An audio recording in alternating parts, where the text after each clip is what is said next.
My name is Caleb Morgan. I'm 34 years old, and tonight I stood in the corner of my sister's wedding while her father-in-law walked straight past me like I didn't even exist. No eye contact, no nod. Just polished shoes on marble, the faint trace of expensive cologne, and a lifetime of entitlement passing within inches of me like I was decorative air. And I let him, because what Gerald Whitmore didn't know, what made me smile barely behind the rim of my glass, was that for the last 6 months, his firm had been trying to buy out a company he didn't realize I helped build from scratch. The same company his supply chain runs on. The same platform his executive team praises in board meetings while whispering about integration deals. He didn't see that. He just saw what he always sees, posture tie perceived status. And when he couldn't locate a title, he mentally filed me away as a nobody. That was his mistake. Before I can continue my story, take a moment to like the video and subscribe, but only if you genuinely enjoy what I do here. And let me know where you're watching from and what time it is where you are down in the comments. Now dim the lights, maybe turn on a fan for that soft background hum, and let's ease into tonight's journey together. Emily looked beautiful. Not just bridal beautiful, something else. Free. Light. Like someone who'd fought long and hard to arrive in this moment and still had enough breath left to dance. Her dress shimmered beneath the chandeliers, but it was the way she laughed that nearly undid me. I hadn't heard her laugh like that since we were kids, since long before everything fell apart. I stayed quiet during the reception. That's my nature. I stood near the edges, smiling, watching her float through the room. Ethan, her now husband, was warm, attentive. I liked him more than I wanted to. But it didn't matter who she married, really, because I had already played the most important role in her life, and no one here knew that. Not the cousins making toasts, not the photographers, and definitely not Gerald Whitmore, who earlier shook my hand like it was something he regretted having to do. He asked me what I did. I said corporate, one word, neutral, enough to let him assume I filed papers or updated invoices. He nodded like he understood, then turned his back before I'd finished speaking. He didn't know that I was the one who raised her, that the man standing here in a clearance rack suit once fed her on rice and frozen vegetables and hope, that I used to pull her out of nightmares and walk her through FAFSA forms while replying to server crashes in the same breath. He didn't know any of that, and I didn't correct him, because I knew something he didn't. In less than an hour, someone from the catering team would tap me on the shoulder and say, "You're up next." And when I stepped in front of that mic, everything in the room, his posture, his grip on his glass, his assumptions would change. But before we get there, you need to know the truth. Not about the company or the speech. You need to know what happened when I was 22 and the phone rang at a time no phone should ever ring. It was 3:17 a.m. when my phone buzzed on the cheap side table next to my mattress on the floor. I remember the exact time because I stared at the glowing numbers for a few long seconds before answering, like if I just waited a bit longer, maybe the call would stop. Maybe nothing was wrong. But nothing good ever calls at 3 a.m. Caleb. The voice on the other end was too calm, too prepared. My college advisor, Dr. Herschel. "There's been an accident. I'm so sorry." That's all it took. Our father was gone. In one breath, the man who raised me, who texted me about gas prices and Yankees scores, who promised to visit that summer with tools in the trunk so we could finally fix the back porch, was gone. A drunk driver ran a red light. He never had a chance. I hung up and sat in the dark. I didn't cry, not at first. Just sat there, one hand over my mouth, the other clutching the phone like it still had his voice trapped inside. I didn't think of myself. I thought of Emily. She was 17 a week away from graduating high school. Still had a shoebox of acceptance letters under her bed. Still called Dad when her car made a weird noise. Still left sticky notes on the fridge that said, "Don't forget to eat." And now she was alone. Our mom had left years ago, reinvented herself in some sun-drenched suburb with a new husband and a spiritual wellness blog. We hadn't heard from her in nearly 4 years. So that was it. Just me and Emily, 2 orphans with a beat-up Honda and no roadmap for what came next. The funeral was blur. I flew home that same morning, still in my college hoodie and crumpled jeans. The church was small, warm-filled with faces that felt distant even when they hugged me. Everyone said the same things. "He was so proud of you. He talked about Emily all the time, but none of them stayed long after the service. None of them offered to help with the bills piled on the kitchen counter, or the calls from the bank, or the whispering realtor, who slid her card across the dining table with too much sympathy in her eyes. Dad had been self-employed building custom cabinets and home fixtures. He worked hard but quietly. Turns out he'd also been hiding a storm of debt. Business loans, overdue taxes, lien notices I found stuffed in a drawer under the sink. He must have been trying to protect us, trying to fix things before we ever saw the cracks. But once the obituary hit the paper, the collectors didn't care about grief. They came with clipboards and lockboxes, took the truck, the workshop, the house, everything. I remember standing on the porch with Emily, holding a single suitcase between us. She wore Dad's old hoodie sleeves swallowed her hands. Her eyes were red. She didn't ask what came next. She just looked at me, and in that look I knew. I wasn't her brother anymore. Not just. I was it. I was the adult now. That night, we checked into a motel off Route 31 with enough money for 3 nights. I lay awake on the edge of the mattress while she slept facing the wall. I stared at the cracked ceiling and whispered the words I didn't know I needed to say. "I've got you, Em. I won't let go." We didn't unpack the suitcase for days. There was no point. Everything we owned was either in storage we couldn't pay for, or gone sold off locked away, or picked over by people who'd only known our father through paperwork. Emily tried to be strong, but I'd catch her sometimes staring at an old photo from prom or clutching one of Dad's flannels like it was armor. And I was running on adrenaline and denial, terrified that if I sat still for too long, the weight of it all would crush me. After that motel ran out, we drove straight to Boston. I had a few weeks left of my final semester, and my scholarship covered tuition, but that was where the safety net ended. No money for rent, no meal plan, no family left to call. We rented a room near the university, a single-bed walk-up, with yellowing walls, no AC, and radiators that hissed like they were warning us. Emily took the bed, I took the floor. I remember buying a $9 rice cooker from a secondhand store and thinking, this is survival, not strategy, not rebuilding, just surviving. For a long time, every dinner was the same rice and eggs if we had them, instant ramen if we didn't. Sometimes a kind professor would hand me their leftover conference lunch like it was an accident. I always took it. My job at the campus mailroom became a lifeline. I'd wake up at 5, deliver packages, head to class still smelling like cardboard and toner, then clock in for an evening shift bussing tables at a diner near Fenway. I'd slip my textbooks under the counter and read during bathroom breaks. Sleep came in bursts when it came at all. One night, I missed my final for econometrics because I passed out on the bus home and rode 2 extra loops around the city before the driver shook me awake. I tried not to let Emily see how bad it was. She was starting community college that fall, and I needed her to believe things were okay, that we were managing, that I had this handled. But some truths don't wait for permission. Like the time the power cut off midwinter, and we huddled under every blanket we had while I begged the utility company for a payment extension. Or the morning I opened our fridge and found exactly 1 egg and a bottle of ketchup and nothing else. That day, I skipped breakfast so she wouldn't have to. People talk about building character, like it's earned through internships or backpacking through Europe. Mine came from counting coins at laundromats and calculating how long a gallon of milk could stretch between 2 people. I lost my girlfriend around then. She was kind, beautiful, patient, but she needed more than unanswered texts and broken dinner plans. I let her go without asking her to stay. Not because I didn't love her, but because I didn't love who I was becoming. I was broke, hollow, tired. But Emily? She still laughed at dumb TV shows, still scribbled poetry in the margins of old notebooks, still believed in people. And that belief, her belief in me, became the only thing keeping me from disappearing completely. So I kept going, 1 shift at a time, 1 night at a time, telling myself just get to the next sunrise. I was running on fumes when the message came through.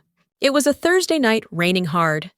I'd just gotten home soaked through from a busted umbrella, and a missed bus still in my work polo microwaving leftover pasta straight out of a Tupperware. Emily was at the desk across the room, headphones in her laptop open, probably writing one of her endless essays. My phone buzzed, a text. From a number I barely remembered. Felix Chen, college classmate, Brilliant, restless, always half a step ahead of the curve. Hey Caleb, I know it's been a while. You free to talk? I stared at it for a second, then wiped my hands on a paper towel and called him. Man, he said with a laugh, I wasn't sure you'd answer. I wasn't sure either. He got to the point fast. He and another friend, Samir, had been building a software tool, a backend automation system, for small businesses struggling with customer ops and logistics. It's ugly, Felix admitted, but it works. And we've got a few local businesses testing it already. They needed someone who could handle the unglamorous stuff, customer onboarding data flow, early feedback loops, investor decks outreach. Someone reliable, grounded. You were the first person I thought of, he said. I was flattered, skeptical, exhausted. I've got bills, Felix, a sister, rent. It's equity, he said. But if we get this right, it won't stay that way. I didn't say yes that night. But something stirred in me, something I thought had long been buried beneath overdue invoices and customer complaint emails. I stayed up late after Emily went to bed, staring at my ceiling and imagining a life that didn't revolve around just surviving. The next morning, I called Felix back. I'm in, I said, but I can't quit my job, not yet. We started small.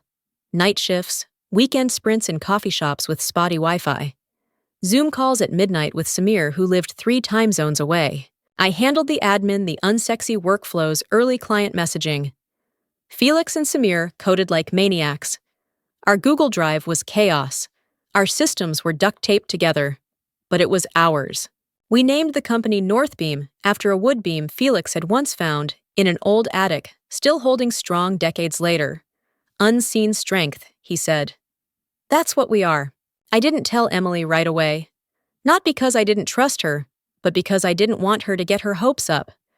I'd seen too many dreams collapse under their own ambition. And yet slowly it started to work. Our pilot client, a regional flower distributor, slashed their order processing time by nearly half using our tool. They told 3 others. Those 3 became 5. Momentum started to shift. Felix grinned on one call and said, You feel that that's traction. But I didn't celebrate. Not yet. I'd seen how quickly stability could vanish. I still kept both my day jobs, still paid rent on time, still cooked rice and eggs. Only now I started to let myself imagine, what if I wasn't always broke? What if Emily could finish school without worrying about money? What if we could breathe? I didn't want fame. I wanted peace. And for the first time in years, it felt possible.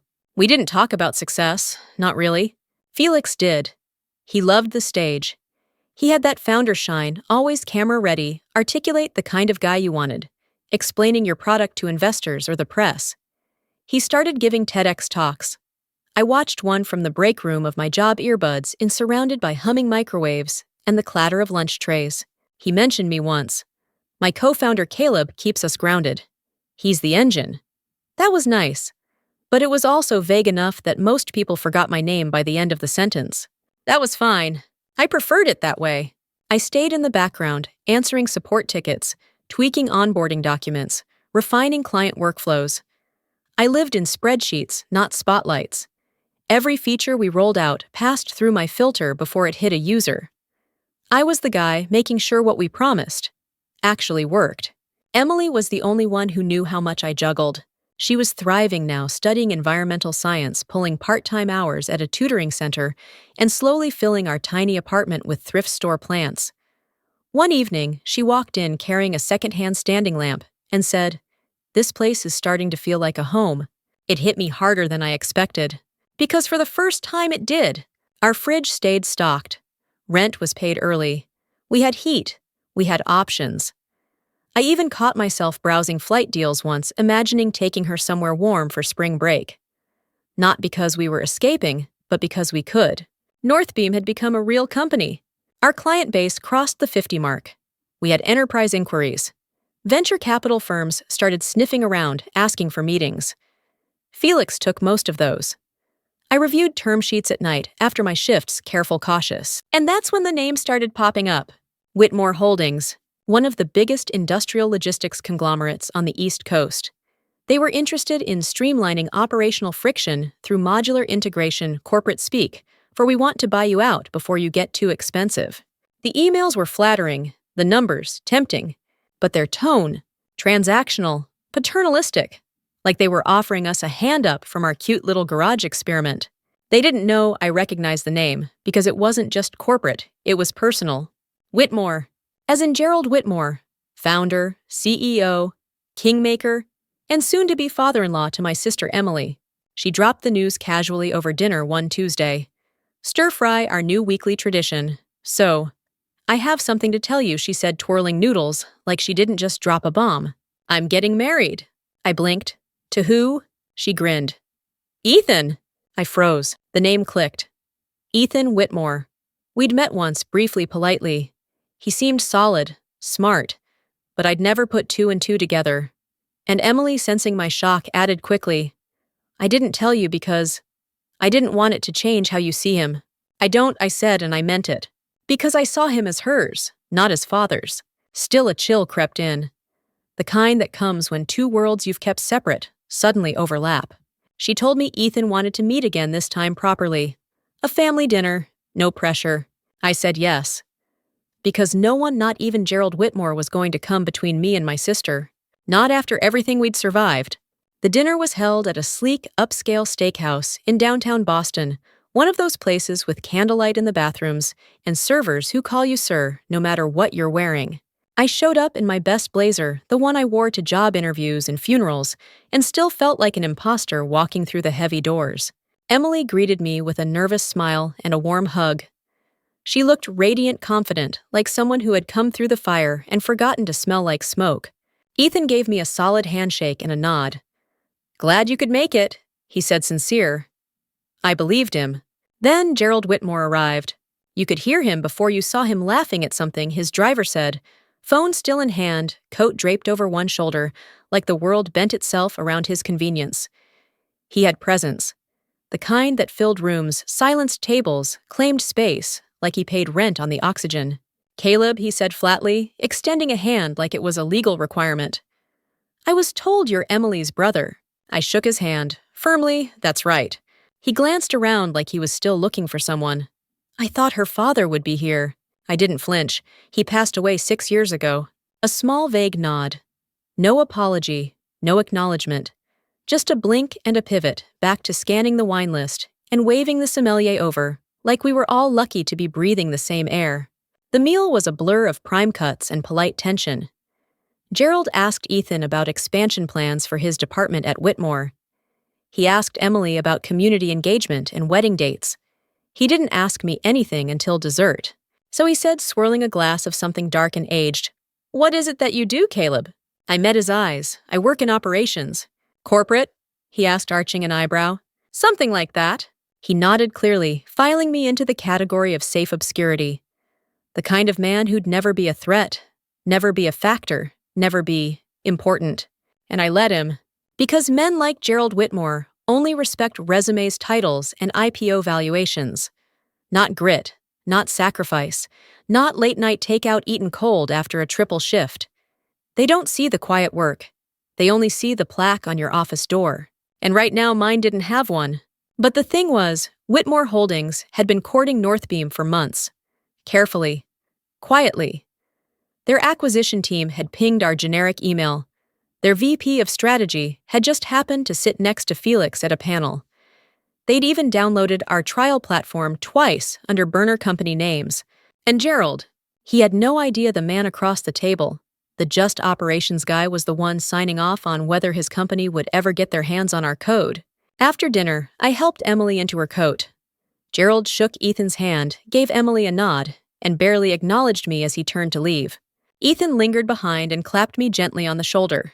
Thanks for coming. He's a lot, I know. I shrugged. I've met worse. We stood in silence for a beat.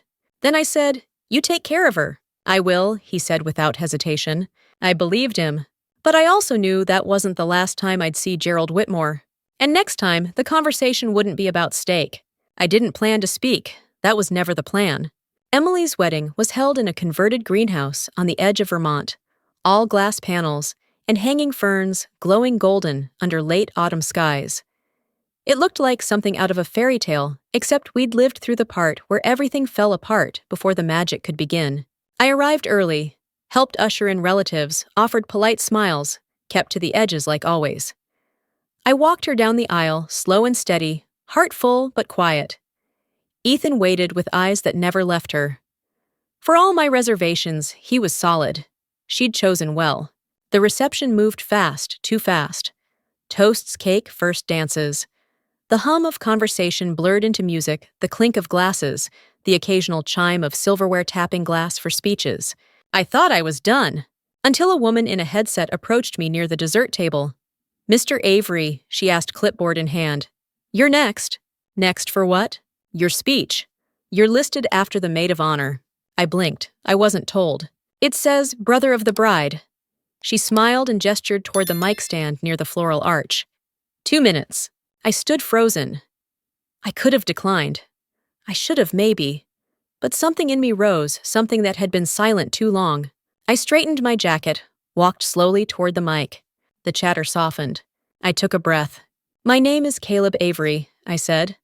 "I'm Emily's older brother. But for a long time, I wasn't just her brother, I was her only family." The room quieted. Even the caterers stopped moving. Our father passed away 6 years ago. Unexpected. Sudden. We were 2 kids alone in a house that no longer felt like home. I was 22. She was 16. And from that moment on, everything changed. I saw heads tilt. I didn't rush. I worked. I hustled. I failed. A lot. But every night I came home to her. To homework on the coffee table and laundry hung across chairs. We made it up as we went. We laughed, we fought, we burned dinners.